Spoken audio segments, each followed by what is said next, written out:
ತಿರ್ಗಾ ಅಲ್ಲೆಲ್ಲ ಬಿಡದಿಯಿಂದ ಮುಂಚಿತವಾಗಿ ರಾಮನಗರ ಕೆಂಗಲ್ಲು ಅಲ್ಲಿ ಹೋಗ್ಬೇಕಾದ್ರೆ ಎಲ್ಲ ಟೆಂಪಲ್ ಎಲ್ಲ ಕಡೆ ಆಂಜನೇಯ ಇಟ್ಕೊಂಡ್ಬಿಟ್ಟವ್ರೆ. ಯಾಕೆ? ರಾಮನ್ ತಂದೆ ದಶರಥ ಮಹಾರಾಜ ರಾಮನ್ ಶಿಷ್ಯನ ಇಟ್ಕೊಂಡವ್ರೆ, ರಾಮನ್ ಬಂಟನ್ ಇಟ್ಕೊಂಡವ್ರೆ. ಸಮಾಜ ಯಾರು ಸೇವೆ ಮಾಡ್ತಾರೆ ಸಮಾಜ ಅವ್ರನ್ನ ಗುರುಸ್ತದೆ. ಹಂಗೆ ನೀವು ಕೂಡ ಸಮಾಜಕ್ಕೆ ನಿಮ್ಗೆ ಅವಕಾಶ ಸಿಕ್ಕಿದಾಗ ನೀವು ಕೂಡ ಆ ದೃಷ್ಟಿಯಲ್ಲಿ ನೀವೆಲ್ಲ ಸೂರ ಕೂಡ ಕೆಲಸವನ್ನ ಮಾಡ್ಕೊಂಡು ಹೋಗ್ಬೇಕು. ಸೊ ಒಂದು ಈಗ ಬೇರು, ಈಗ ನಾನು ಬೇರ್ ಬಗ್ಗೆ ಮಾತಾಡ್ತಿದ್ದೆ. ಬೇರಿಲ್ಲ ಅಂದ್ರೆ ಮರಕ್ಕೆ ಧೈರ್ಯ ಬರೋದಿಲ್ಲ. ಸೊ ಬೇರಿಲ್ಲ ಅಂತಂದ್ರೆ ಮರ ಉಳಿಲಿಕ್ಕೆ ಸಾಧ್ಯ ಇಲ್ಲ. ಹಂಗೆ ಮನುಷ್ಯನಿಗೆ ನಂಬಿಕೆ ಇಲ್ಲ ಅಂದ್ರೆ ಸಂಬಂಧಗಳು ಉಳಿಲಿಕ್ಕೆ ಸಾಧ್ಯ ಇಲ್ಲ.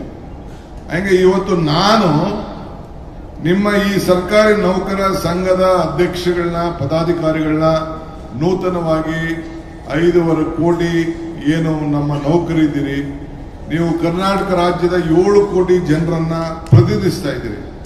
ನಾವೆಂಗೆ ನಮ್ಮ ಪ್ರಜಾಪ್ರಭುತ್ವದ ವ್ಯವಸ್ಥೆಯಲ್ಲಿ ನಾವೊಂದು 300 ಜನ 225 ಜನ ಶಾಸಕರು 75 ಜನ MLCಗಳು ಪ್ರತಿನಿಧಿಸ್ತಾ ಇದ್ದೀವೋ, ಹಂಗೆ ನಿಮ್ಗೂ ಕೂಡ ಭಗವಂತ ಇಂಥ ಒಂದು ದೊಡ್ಡ ಅವಕಾಶವನ್ನ, ದೇವರ ಕೆಲಸವನ್ನ, ಜನರ ಸೇವೆಯನ್ನು ಮಾಡುವಂತ ಅವಕಾಶ ಕೊಟ್ಟಿದ್ದಾನೆ. ಆ ಅವಕಾಶವನ್ನ ಸರಿಯಾದ ರೀತಿಯಲ್ಲಿ ತಾವು ಮಾಡಬೇಕು. ನಾನು ಒಬ್ಬ ಉಪಮುಖ್ಯಮಂತ್ರಿ ಆಗೋ ಜೊತೆಗೆ ನಿಮ್ಮ ಜೊತೆಯಲ್ಲಿ ನಾನು ಕೂಡ ಒಬ್ಬ ಪ್ರಾಮಾಣಿಕವಾಗಿ, ನಾನು ಕೂಡ ನನ್ನ ಬದುಕು, ನಾನು ಯಾವಾಗಲೂ ಕೂಡ ಯಾರು ಏನು ಯೋಚನೆ ಮಾಡ್ತಾರೆ ಅನ್ನೋದು ಮುಖ್ಯ ಅಲ್ಲ. ನನ್ನ ಆತ್ಮಸಾಕ್ಷಿ ನನಗೆ ಒಪ್ಪಬೇಕು, ಆತ್ಮಸಾಕ್ಷಿ ಒಪ್ಪಬೇಕು. ನಾನು ಆಗಾಗ ಒಂದು ಮಾತು ಹೇಳ್ತಾ ಇರ್ತೀನಿ, ಮನುಷ್ಯನ ಹುಟ್ಟು ಆಕಸ್ಮಿಕವಾದ್ದು, ಸಾವು ಅನಿವಾರ್ಯ, ಜನನ ಉಚಿತ, ಮರಣ ಖಚಿತ ಅಂತ. ಈ ಹುಟ್ಟು ಸಾವಿನ ಮಧ್ಯದಲ್ಲಿ ನಾವು ಏನ್ ಮಾಡ್ತೀವಿ ಅದು ಬಹಳ ಮುಖ್ಯ ಅಂತೇಳಿ.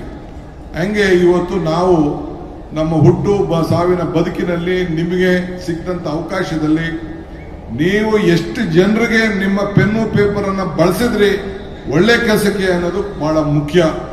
ಆ ನಿಟ್ಟಿನಲ್ಲಿ ತಾವೆಲ್ಲ ಕೂಡ ಆಲೋಚನೆಯನ್ನ ಮಾಡಬೇಕು ಅಂತ ಈ ಸಂದರ್ಭದಲ್ಲಿ ಹೇಳಿ, ಸೊ ಒಂದು ದೊಡ್ಡ ರಥ, ಸರ್ಕಾರ ರಥ ಎಳಿಬೇಕಾದ್ರೆ ಸರ್ಕಾರದ ನೌಕರು, ಆ ನೌಕರನ್ನ ಎಳಿಕೊಂಡು ಹೋಗ್ಬೇಕು.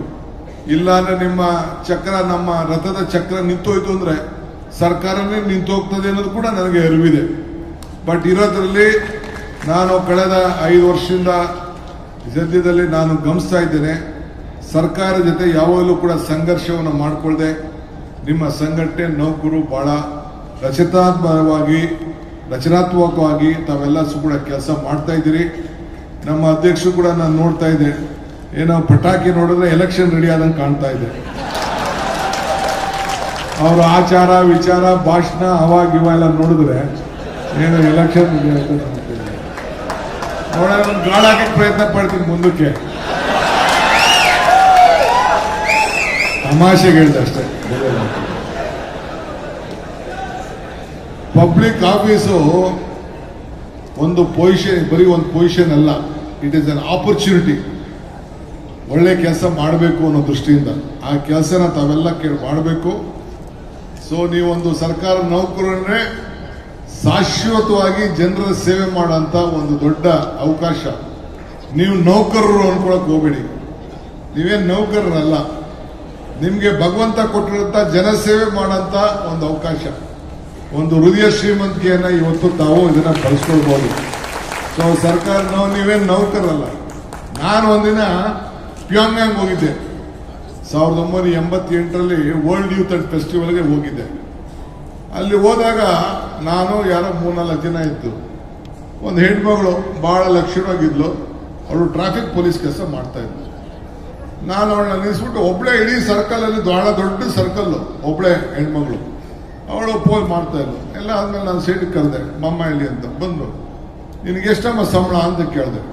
ಅವಳಿಗೆ ಕೋಪ ಬಂದ್ಬಿಡ್ತು, ಏನಿದು, I am not working for salary, I am working for the nation, I am serving the nation.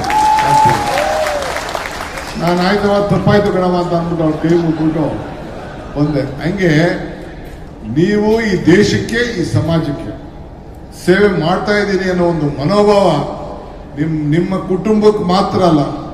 ಅವರು ಅಧ್ಯಕ್ಷರು ಒಂದು ಮಾತು ಹೇಳ್ತಾ ಇದ್ರು, ಪರೋಪಕಾರಾಯ ಫಲಂತಿ ವೃಕ್ಷ. ಬರೀ ಒಂದು ಅದೇನೋ ನಾವು ಬದುಕಿರೋದೆಲ್ಲ ಬೇರೆಯವ್ರಿಗೆ ಅಂತ ಒಂದೇನೋ ಒಂದು ಮಾತು, ಅದು ಹಂಗಲ್ಲ. ಅದು ಪರೋಪಕಾರಾಯ ಫಲಂತಿ ವೃಕ್ಷಾಯ, ಪರೋಪಕಾರಾಯ ವಹಂತಿ ನದ್ಯಾಯ, ಪರೋಪಕಾರಾಯ ದುಹಂತಿ ಗಾವ ಅಂದ್ರೆ ಪರೋಪಕಾರ ಅಂದ್ರೆ ಈ ಮರ ಇದೆಯಲ್ಲ ಈ ಮರ ಇರೋದು ತನ್ನ ಸ್ವಂತಕ್ಕೇನು ಅಲ್ವಂತೆ.